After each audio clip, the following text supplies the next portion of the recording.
안녕하세요. 건양대학교병원 이비인후과 교실의 김중입니다. 이번 시간에는 전 시간에 이어서 다중회귀 분석에 대해서 살펴보도록 하겠습니다. 다중회귀 분석, 이제 진짜 좀 본격적인 이야기로 들어가는 거죠. 오늘 사용할 그 샘플 데이터로는 스테이츠, 미국 주들에 대한 데이터인데요. .x77이라는 데이터를 활용해서 하려고 합니다. 컨트롤 리턴 해보시면 x77 스테이트 s가 빠져야 됩니다. state.s77 해보시면 이와 같은 데이터가 들어가 있고요. 각 주별로 population 그리고 income 그리고 illiteracy 문맹률 뭐 이런 것들을 쭉 담아 놓은 건데요. 이 중에서 저희는 오늘 실습을 위해서 몇 가지 데이터만 좀 추려볼까 합니다. states라고 s를 붙여가지고 변수를 따로 만들어 주고요. s.data 프레임을 해서 먼저 state에 있는 x77에서부터 자료를 좀 추출해 보도록 하겠습니다. 앞쪽이 행에 대한 조건이니까 행은 전부 다 모든 주에 대한 데이터를 다 가져오라는 의미에서 빈칸으로 두고요. 뒤쪽에 그 컬럼은 murder, 이거는 murder는 이제 살인사건 발생률을 뜻하는 수치인데요. murder 그리고 population 인구수 그리고 illiteracy 문맹률 그리고 income 수익 그리고 frost 결빙일이라고 그래요. 추운 날을 의미하는 것 같습니다. 이렇게 해서 이 데이터를 state라는 거에다가 담아가지고 가져와 보도록 하겠습니다. 컨트롤 리턴. 네, state에 잘 들어가는지 한번 확인해 볼까요? 네, 잘 들어갔네요. 우리가 원하는 데이터만 추려서 데이터를 뽑아낸 걸 볼 수가 있습니다. 여러분들이 앞으로 큰 데이터를 만지다 보면 의미 있는 데이터들만 남기고 의미가 없은 앞으로 더 이상 관심을 갖지 않을 만한 그 컬럼에 대해서는 자꾸 이런 식으로 빼고 추리는 과정들을 반복하게 될 겁니다. 그래서 오늘 그냥 제가 샘플 데이터를 만들어서 드릴 수도 있지만 오늘 이렇게 한번 따라해 본 겁니다. 그래서 제가 한번 이렇게 직접 보여드렸고요. 자, 이 데이터를 이용해서 회귀 모형을 만들어 보도록 하겠습니다.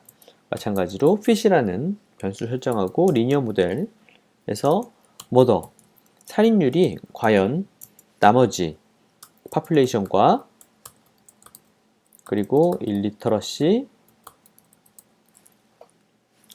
더하기로 해야 되는데 각각을 모두 고려해야 되니까요. illiteracy 그리고 income 그리고 frost 이것들을 모두 고려했을 때 고려해가지고 이 데이터를 가장 잘 설명하는 리니어 모델을 만들어 달라는 거죠. 이렇게 해서 만들어 보도록 하겠습니다. 자, illiteracy가 스펠링 틀렸나요? 네, 그렇네요. ACY인데 또 틀렸네요. 뭐가 틀렸을까요? II가 아니라 ILL인데 네, 제대로 들어갔네요. 그 다음에 서머리를 해서 한번 먼저 살펴보도록 하죠. 그러면 네, 이런 식으로 각각에 대한 p-value와 인터셉트는 y절편을 말하고요. 각각에 대한 기울기들이 다 나와 있는 걸 볼 수가 있습니다. 이걸 해석하기 전에 먼저 이게 해석을 잘해도 아무 의미가 없죠. 의미 없는 거를 우리가 해석한다고 하면 헛공사입니다. 때문에 저희가 해석하기 전에 이와 같은 저번 시간에도 보여드렸던 이와 같이 그 OLS 그러니까 ordinary 최소 제곱법 리스트 스퀘어라고 하는데요. 최소 제곱법을 바탕으로 그린 선형 모델이 이 그래프를 이 관측지들을 잘 설명하는지 그리고 그 설명하는 내용을 적절하다고 우리가 받아들일 수 있는지에 대해서 검증해 보는 과정이 선행되어야 된다고 말씀을 드렸죠. 그래서 그거를 먼저 해보도록 할 텐데요. 오늘은 한 가지만 더 추가로 먼저 말씀을 드리고 가겠습니다. 다중공산성이라는 내용인데요. 이번 시간에 내용에 앞서서 발음이 어려운지 모르겠어요. 공선성에 대해서 먼저 잠시 이야기 나누고 가도록 하겠습니다. 다중 공선성은 영어로는 멀티코 코리니어리티고요. 다중 공선성이 의미하는 건 우리가 어떤 현상을 우리가 지금 오늘 공부하고 있는 게 다중회귀 분석인데요. 다중이라는 의미는 우리가 어떤 하나의 현상, 지금 오늘은 샘플 데이터로 살인사건 발생률에 대한 데이터를 보고 있죠. 이 살인사건 발생률과 연관될 거라고 생각하는 여러 가지 인자들, 여기에서는 population, 그리고 illiteracy, 그리고 frost, income, 이런 것들을 고려했는데요. 이렇게 네 가지 인자들이 살인사건의 발생률에 영향을 미칠 거라는 가설하에서 회귀 모델을 만들게 되죠. 그런데 문제는 이런 겁니다. 만약에 이 각각의 4개의 인자들, 예측 변수라고 합니다. 4개의 예측 변수들이 서로 독립되어 있어야 마땅한데, 만약에 1과 2가 서로 연관되어 있다거나 2와 3이 연관되어 있다거나 하면 다중회귀 분석은 성공할 수가 없습니다. 이거는 마치 이런 거예요. 체중에 우리가 만약에 악력이 이제 종속 변수, 결과 변수라고 잡은 상황에서 나이, 그리고 예측인자로 나이, 그리고 생년월일, 그리고 또 어떤 게 있을까요? 몸무게, 이런 것들이 있을 때 만약에 이 3가지 인자를 가지고서 악력을 예측했다면 여러분들은 나이하고 생년월일은 굉장히 밀접하게 연관될 수밖에 없는 수치라는 것을 아시죠? 만약에 나이가 고정된 상태에서 생년월일과 몸무게의 변화를 회귀 모델을 분석하는 과정에서 한다면, 나이가 고정돼 버리면 생년월일도 고정돼 버리기 때문에 나이가 고정된 상태에서의 어떤 변화는 굉장히 의미가 훨씬 더 줄어들어 버릴 겁니다. 그렇겠죠? 그래서 몸무게가 늘 때 악력이 는다라고 어떤 이런 상관관계 내지는 몸무게보다는 더 키가 더 영향을 많이 미칠 수 있겠네요. 사실 몸무게가 근육량일 수도 있으니까 연관이 있을 것 같기도 합니다만, 네, 이런 것들이 나이를 고정시킨 상태에서 변화를 봐야 되는데, 나이가 고정이 되면 생년월일도 고정이 돼 버리기 때문에 실제로 변화의 양이 확 줄어들어 버리는 영향을 미칠 수가 있죠. 그래서 회귀 모델을 검증하는 과정에서 예측인자가 서로 연관이 있는지 없는지를 알아보는 건 굉장히 중요하고, 이렇게 서로 연관이 있는 것을 다중 공선성의 문제라고 이야기를 합니다. 그렇다라고 하면 우리가 이와 같이 나이나 생년월일 또는 어떤 것들이 있을 수 있을까요? 저희가 콜레스테롤을 분석하는 과정에서 LDLC, 로우 덴시티 리포프로테인 콜레스테롤은 토탈 콜레스테롤 빼기 하이 덴시티 리피드 프로테인 콜레스테롤 빼기 TG, 트리글리세롤 나누기 4, 이런 식으로 우리가 공식이 있지 않습니까? 만약에 어떤 심혈관 질환과의 연관성에 예측인자로 LDLC, TC, HDLC가 다 들어갔다면 콜레스테롤 고지혈증 자체는 심혈관 질환과 심혈관 질환의 유병률을 예측하는 매우 중요한 인자임에도 LDLC, TC, HDLC, TG가 모두 들어간다면 모두 의미가 없는 결과가 나올 수가 있는 거죠. 때문에 서로 연관성이 있는지를 파악하는 건 무척 중요한데 우리가 이와 같이 이미 밝혀진 서로 연관이 있다라고 밝혀진 내용이면 좋지만 미리 밝혀지지 않은 연관성이 있을 수도 있지 않겠습니까? 그래서 통계학자들이 만들어낸 방법이 이 다중 공선성을 VIF 이거는 Variation, Inflation 팩터라는 건데요. 이와 같은 통계량을 이용해서 각각의 인자가 각각의 인자가 나머지와 서로 어떻게 연관이 되는지를 계산을 할 수 있도록 통계량을 개발한 겁니다. 여기에서 VF 보통 기준은 VIF의 값이 2보다 크면 다중 공선성의 문제가 있다라고 생각을 하고 그 변수를 제외하거나 다른 그와 연관된 그 또 다른 변수를 제외하는 방법으로 문제를 해결해야 되는데요. 그래서 VIF 값을 각각에 대해서 먼저 뽑아보는 과정이 회귀 분석에서는 굉장히 중요한데 우리나라 말로는 이제 VIF를 분산 팽창지수라고도 합니다. 참고로 알아두시고요.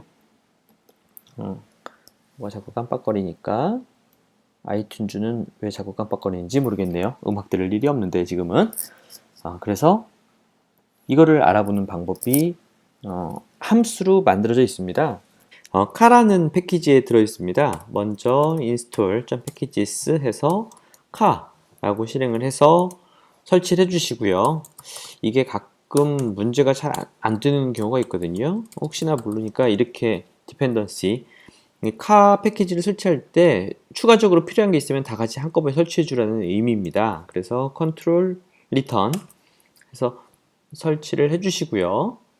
저는 이미 다 되어 있거든요. 그래서 지금 굳이 다시 추가로 설치하진 않도록 하겠습니다.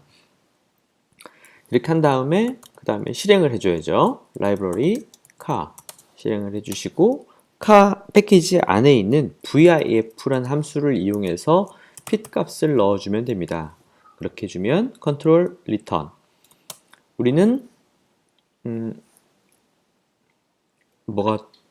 아직 fit이 앞에 제대로 들어가지 않았네요. 다시 VIP 리턴 해주시면 population, illiteracy, 그리고 income, frost 각각에 대한 VIP 값이 계산된 걸 볼 수가 있습니다. 우리는 VIP 값에 루트를 씌워서 루트 VIP 값이 2보다 큰 경우에 우리가 다중 공선성에 문제가 있다라고 해석한다라고 설명을 드렸죠. 방금은 이거는 루트를 씌우지 않은 값입니다. 그러니까 이제 루트를 씌워서 다시 값을 한번 보면요. 이렇게 해서 이렇게 하면 되겠죠. 컨트롤 리턴 해보시면 1.24528을 루트를 씌워서 루트 1.24528이 값이 바로 1.115922 그리고 루트 2.165848은 1.4716825로 각각 계산이 되어서 나타나는 걸 볼 수가 있고요. 때문에 확인해 보시면 모두 다 2보다 크지 않죠. 2보다 작습니다. 때문에 다중 공선성의 문제에서는 자유롭다라고 우리는 짚고 넘어갈 수가 있게 되는 겁니다. 자, 굉장히 중요한 얘기였으니까요. 꼭 기억해 두시고요. 자, 지금부터는 관측치에 대해서 좀 더 세세하게 살펴보도록 하겠습니다. 지금 방금 말씀드렸던 다중 공선성은 예측 인자에 대한 각각의 서로 상관관계가 있는지에 대해서 알아보는 내용이었죠. 그런데 지금 설명드릴 내용은 각각의 인자가 아닌 더 세부적으로 들어가서 관측치들, 그러니까 어떤 값들이 이렇게 있으면 이거를 회귀곡선으로 이제 저희가 이렇게 대표해서 그릴 수가 있는데 이 여러 관측치 중에 유독 이런 점 하나가 아주 아래쪽에 있으면 얘를 포함한 최소 제곱, 물 제곱값을 이 잔차의 제곱을 최소로 하기 위해서 이 회귀곡선은 자연스럽게 더 밑으로 그려질 수밖에 없습니다. 이 정도까지는 아니겠죠. 어쨌거나 이 점 하나 때문에 원래 얘만 빼면 더 나머지 데이터들을 잘 설명할 수 있음에도 불구하고 이 하나를 포함시키기 위해서 이 회귀곡선은 밑으로 하향 조절될 수밖에 없을 겁니다. 그렇다라 그러면 우리는 이 값이 실제로 그래프를 아래로 이동시켜서라도 설명해야 할 만큼 의미가 있는 데이터인지 아닌지에 대해서 확인을 해야 될 겁니다. 가끔 그런 경우가 있을 수 있죠. 키, 몸무게 이런 것들을 책정을 하는 데이터인데 뭐 이게 키고 이게 몸무게라고 하죠. 그러면 키가 뭐 180에 몸무게가 뭐 80kg다. 이런 데이터들을 180에 80이라고 측정을 써 넣어야 되는데 데이터를 취합하는 과정에서 실수로 18이라고 0 하나가 빠져버린다거나 이러면 데이터가 원래 요 안에 포함되어 있어야 될 데이터가 뚝 떨어져서 이 자리에 존재할 수 있게 되는 겁니다. 그렇다라 그러면 우리는 실수를 바로잡아서 이 데이터를 다시 올려넣음으로 해서 보다 정확한 회귀 직선, 그러니까 회귀 모형을 그릴 수도 있을 텐데 이 점들이 많다 보면 우리가 개별의 점들 하나하나에 대해서 전부 다 리뷰할 수 없기 때문에 통계적으로 이런 값들, 우리가 관심을 가지고 한 번쯤은 확인을 해야 할 값들을 통계학자들은 연구하기 시작했습니다. 많은 사람들이 연구를 했고요. 그 중에서 이렇게 이 하나 때문에 회귀 모형이 많이 바뀌는 이런 값들을 우리는 이상 관측치라고 해서 규정을 하고 이것들을 어떻게 통계량을 가지고서 추릴 수 있는지에 대한 이야기들을 지금부터 전해드리려고 합니다. 가장 대표적인 이상 관측치는요. 화면 좀 한번 다시 정리하고 갈게요. 이상 관측치는 대표적으로 세 가지를 생각할 수가 있습니다. 처음에는 이상치, 아웃라이어라고 영어로 이야기하고요. 아웃라이어라고 이야기하고 두 번째는 큰 지뢰점. 이거는 하이 레버리지 포인트. 그리고 세 번째로 영향 관측치.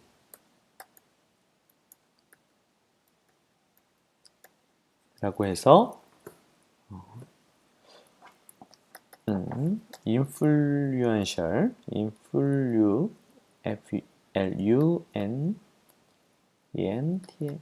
influential observation 이렇게 크게 세 가지를 가지고서 우리는 이상 관측치를 통계량을 가지고서 추려내고 그 값들을 확인을 하게 됩니다. 이상치라고 하면은 그렇게 크게 어렵지 않습니다. 표준 잔차의 관측치 중에서 표준 잔차의 글씨가 틀렸네요. 표준 잔차의 2배 이상 크거나 또는 마이너스 2배 이상 작은 값들을 의미합니다. 우리가 보통 정규분포 계속 얘기를 했었죠. 예전에 정규분포를 이렇게 그린다고 했을 때 2배 가운데 민값을 기준으로 스탠다드 데비에이션, 원 스탠다드 데비에이션이 있고 2 스탠다드 데비에이션이 있겠죠? 2배, 2배의 플러스 1 스탠다드 데비에이션, 또 2 플러스 스탠다드 데비에이션 포함되는 값이 여기는 이제 마이너스 1 스탠다드 데비에이션, 마이너스 2 스탠다드 데비에이션 이런 식으로 했을 때 이렇게 값들이 분포하죠. 분포한다고 하면 이 마이너스 2 스탠다드 데비에이션과 플러스 2 스탠다드 데비에이션 사이에 값이 정규 분포를 한다고 할 때 값이 존재할 확률이 총 이 면적 안에 값이 존재할 확률을 우리가 95%라고 이야기를 합니다. 사실은 더 엄밀하게 말하면 2 스탠다드 데비에이션이 아니고 1.96 스탠다드 데비에이션이 이제 95%하고 딱 맞는 값인데요. 그래도 대부분 1.96이라는 값이 2와 크게 다르지 않기 때문에 더 직관적으로 그냥 2배라는 이야기를 하고 2배일 때 95% 값이 그 안에 포함된다라고 일반적으로 얘기를 하니까 가끔 2 스탠다드 데비에이션 그리고 어떨 때는 1.96 스탠다드 데비에이션이라는 표현이 혼용되어서 쓸 때 제 강의뿐만 아니라 다른 선생님들의 강의 또는 책을 읽으실 때도 큰 오해 없이 받아들이셨으면 좋겠습니다. 그래서 이 안에 포함될 확률을 우리가 95%라고 얘기를 하고 이 안에 벗어나는 이 5%, 약 양쪽에 2.5%, 2.5% 여기에 해당할 때를 우리는 p-value가 0.05보다 작다라고 이야기를 하고 같은 그룹이 아닌가 보다 라는 뭐 그런 얘기를 했었죠. 네, 마찬가지로 아웃라이어는 우리가 정규 분포할 때 예상했던 값의 95% 안에 범위에 들지 않는 값은 확인을 해 봐야 된다라는 어쩌면 되게 일반적인 이야기입니다. 그리고 두 번째 큰 지뢰점은요. 해시라는 통계량을 이용해서 이야기를 하는데요. 햇 통계량을 이용해서 우리가 관심 가져야 할 관측치들을 추리는 방법인데요. 평균 햇 통계량은 P분의 N으로 계산합니다.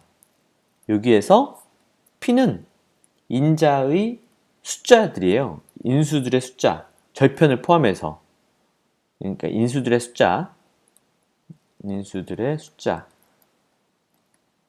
지금 우리가 살펴보고 있는 이번 데이터에서는 인수들의 숫자가 하나, 둘, 셋, 넷, 그리고 Y절편 포함해서 5개가 되죠. 그러니까 여기에서는 P는 5가 되고요. N은 우리가 미국의 총 50개의 주의 데이터를 가지고 이야기를 하고 있기 때문에 50이 됩니다.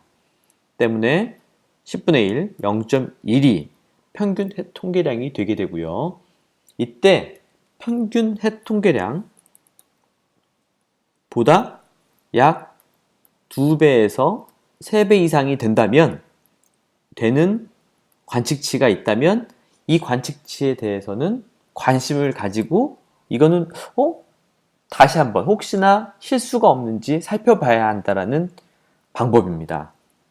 뒤에서 다시 한번 제가 RStudi오에서 p햇을 그 햇값을 가지고서 확인하는 그 관측치들을 찾는 방법을 다시 한번 보여드릴 테니까요. 여기서는 이렇게 이해하시고, 그리고 영향 관측치라는 값은 쿡스 디스턴스라는 값을 이용해서 우리가 관심 가져야 될 관측치들을 추리는 방법인데요. 쿡 디스턴스 또는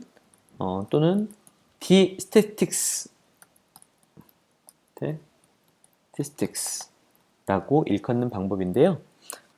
줄여서 쿡스 D라고 부르는데요. 이 값을 n-k-1분의 4의 값을 기준으로 이거보다 크다면 여기에서 n은 샘플수 그리고 k는 예측 인자의 수, 여기에서는 우리가 y절편을 제외한 예측 변수, 예측 인자는 population, illiteracy, income, frost 총 4개였죠. 그러니까 여기에서의 k는 4가 되고요. n은 50개의 주였으니까 50. 그렇게 되면 50 마이너스 4 마이너스 1분의 4니까 뭐 대략 한 0.1 정도 되죠. 그래서 0.1보다 큰 값들을 기준으로 한 번 더 관심을 가지고 쳐다봐야 된다 라고 합니다. 이 크면 클수록 더 관심을 많이 가져야 되는 값이겠죠. 그런데 이게 이렇게 이 정도만 가지고 다 찾기 시작하면 너무 많을 때에는 그냥 두리뭉실해서 쿡스 D 값을 1 이상인 값들을 좀 더 1 이상인 값들은 꼭 확인해야 된다. 이렇게 이야기하는 통계학자들도 있습니다. 그러니까 이 값의 크기보다도 이 쿡스 디스턴스라는 이런 통계량을 가지고서 우리가 이상 관측치들을 찾고 관심을 가지고 확인을 하는 방법을 우리가 가지고 있다. 이렇게 이해하시면 되겠고요.